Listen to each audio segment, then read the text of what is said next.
Hello check hello बोल गुरु घासीदास बाबा की जयकारा जोरदार होना चाहिए, है ना?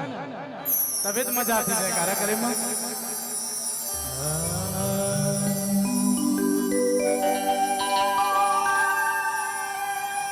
दिल है दीवाना गुरु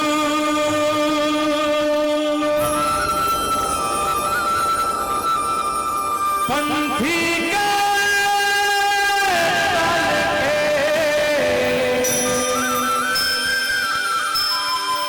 ये जगला सुना ये हो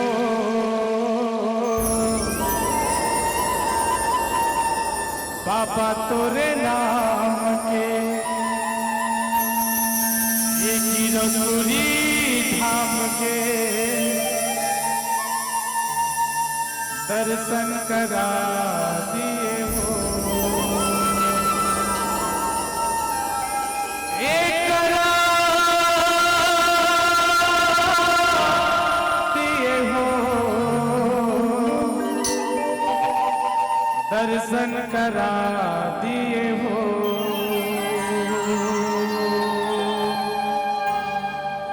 एक बार जोरदार जयकारा से बाबा जी के पंथी मंगल भजन अच्छा जय बुलाहा तभी तो अच्छा लगी, एकदम उघार ऐसे पड़े हैं। बोल गुरु घासीदास बाबा की क्या बात। दिल है दीवाना गुरु पंथी के तार के, दीवाना गुरु पंथी के तार के जगना चला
Thank you.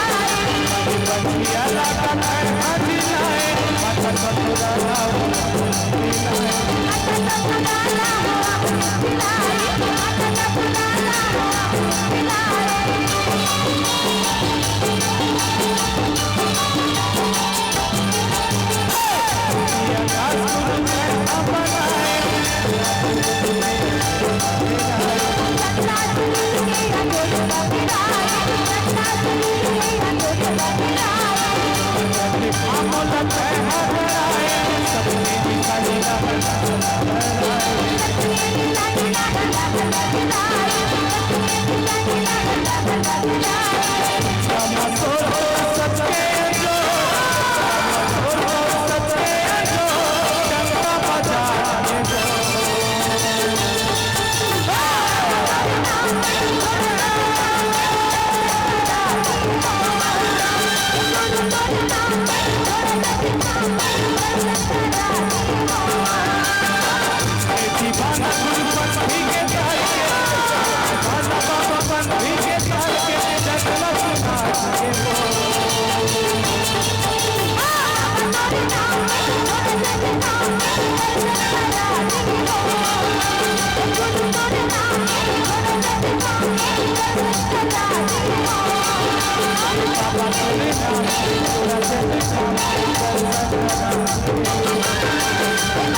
Thank you.